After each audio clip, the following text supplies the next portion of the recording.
Hello again, everybody. Today's episode brought to you by the letter P. P is not only for the movies that I'm going to present to you today, but you know what else P stands for, folks? P stands for Pennywise, the most terrifying clown to ever hit the earth since Bozo. And this is from the reboot, the 2017 version with, I think it was Bill Skarsgård played him. Did a good job, but in my opinion, there is no more terrifying Pennywise than Tim Curry. That aside, we're going to have Pennywise sit and join us for a little bit while we discuss a pair of movies beginning with P. And the first one, we're going back to the 80s.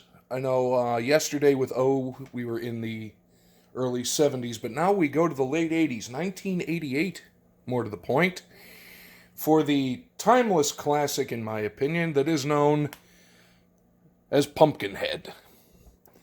Now, Pumpkinhead came out, like I say, in 1988. It actually became a kind of a cult classic. It spawned a direct-to-movie, or direct-to-video sequel, 2 TV sequels, and a comic series. However, the original is what we're going to focus on today. It was the directorial debut of Stan Winston. For those that don't know the name Stan Winston, one of the most legendary special effects artists in Hollywood history. He worked on, I think, the first 3 Jurassic Park movies, the Terminator series. I think he did Aliens, Predator, Edward Scissorhands. He had his hand in a lot of great movies. Actually won 4 Academy Awards for his special effects. And this was the first movie he directed. It stars another American treasure, in my opinion. He's billed right above the title, Lance Henriksen, who is just a fantastic character actor. So let's get right into this one.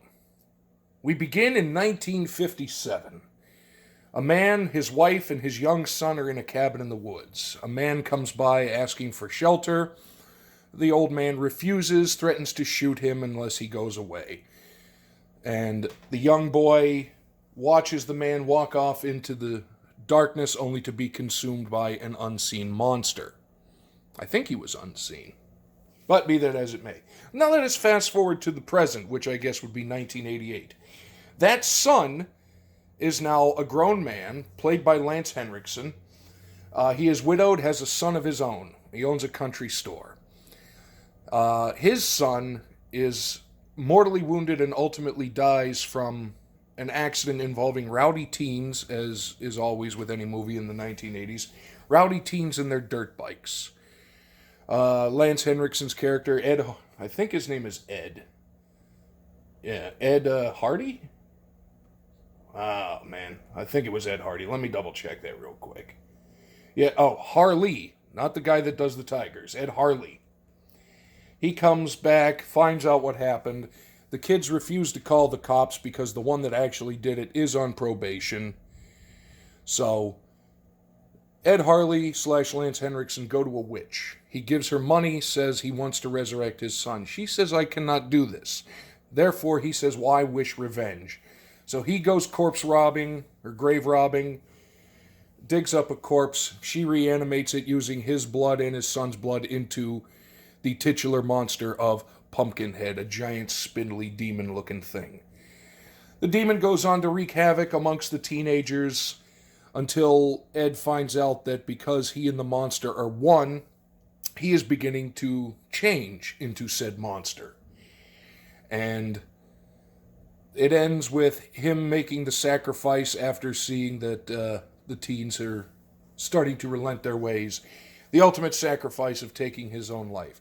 It is creepy, amazing special effects, and one that will probably haunt your dreams for a day or so if you've never seen it. Now, speaking of haunting your dreams, we're going to move back in time a little bit. Actually, to 1978.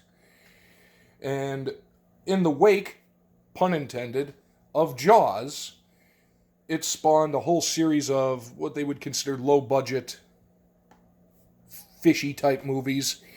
The 1978 original Piranha. Directed by Joe Dante, but presented by the great and legendary Roger Corman. If you don't know that name, that man was responsible for some incredible films and some questionable films, but some more incredible than others. So it involves mutant piranha, because why not? So the mutant piranha are beginning to wreak havoc upon the ocean town, eating everyone.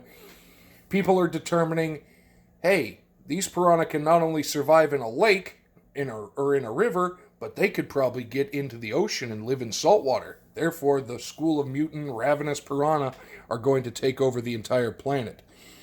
So the townspeople hatch a plan to feed the piranha into a toxic waste dump.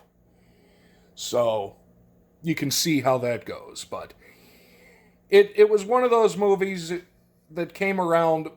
A lot of these, like films from the production company, The Asylum, they take things that were big blockbusters and kind of spin them off. So from Jaws came to Piranha. And actually, there was almost a lawsuit to prevent this movie from coming out in 1978, because that was the same year that Jaws 2 was coming out. Or had come out not very long before. However, the lawsuit was actually dropped by Steven Spielberg himself when he watched the movie and actually gave it a thumbs up. So that should tell you some more of what you need to know. A pair of really good ones, a couple of creature features. Piranha, it spawned so many sequels, then spin-offs, and the spin-offs were sequeled. So you're going to see Piranha everywhere. There's Piranha 3D that came out within the past decade, Piranha 3 Double D. In my opinion, the one you need to watch is the original Piranha from 1978. So there you have it, a pair of P's to continue on this trend. Join us tomorrow. Pennywise will no doubt return, unfortunately, because clowns are horrifying. Unfortunately, I do not have any movies at all beginning with the letter Q. So we're going to, unfortunately, have to skip over that one. So join us tomorrow for the letter R and see what comes out of the shelf.